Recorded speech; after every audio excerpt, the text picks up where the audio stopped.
Hello everyone, tips and সলিউশনের আরও একটি নতুন পর্বে আপনাদের আন্তরিক শুভেচ্ছা অভিনন্দন।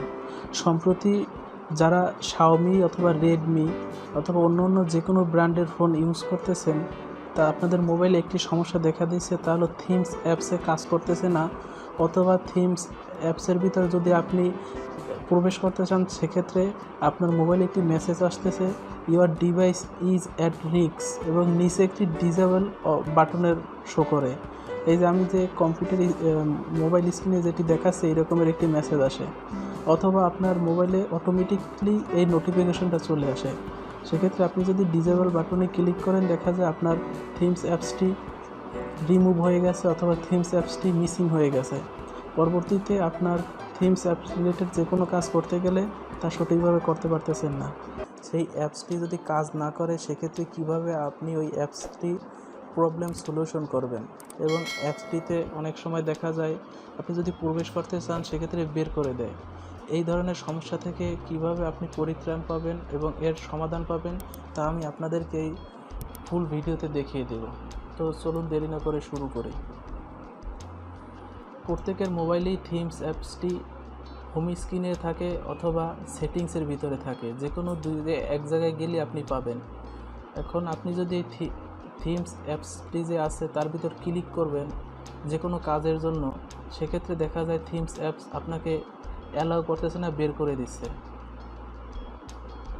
এই থিমস অ্যাপটা অনেক সময় প্রয়োজন হয় কী জন্য, আপনি যদি কোনো আপনার মোবাইলের ফন্ট চেঞ্জ করতে চান, টেক্সট ফন্ট অথবা মোবাইলের লেআউট অথবা মোবাইলের ওয়ালপেপার বিভিন্ন ধরনের মডিফাই কালারাইজ করতে চান, সেক্ষেত্রে থিমস অ্যাপসটি প্রয়োজন পড়ে।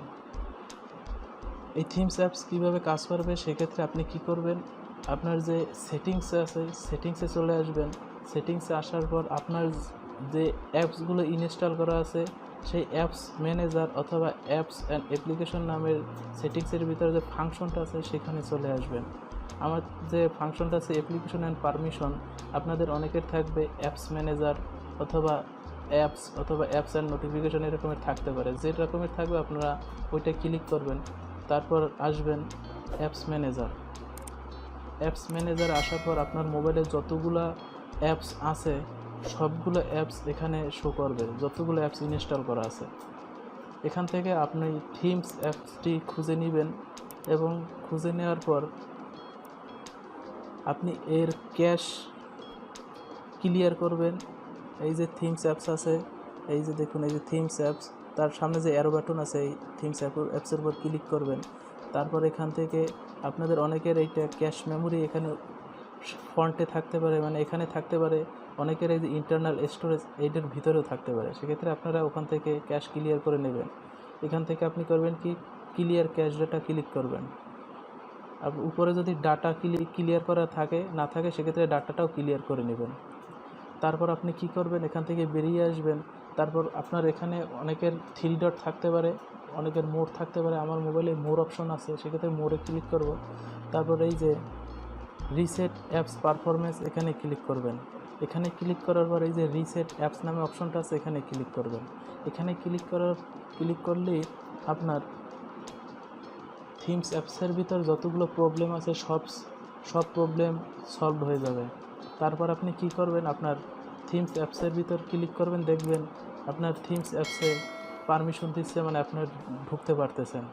তো ভিউয়ার্স, ভিডিওটা যদি আপনাদের ভালো লেগে থাকে তাহলে অবশ্যই লাইক, কমেন্ট এবং শেয়ার করুন, এবং আপডেট নোটিফিকেশন পাওয়ার জন্য সাবস্ক্রাইব বাটনে ক্লিক করে নিন এবং পাশে থাকা বেল বাটনে ক্লিক করে দিন, যাতে নতুন আপডেট ভিডিও পৌঁছে যায় সবার আগে আপনার কাছে। তো সবাইকে অসংখ্য ধন্যবাদ।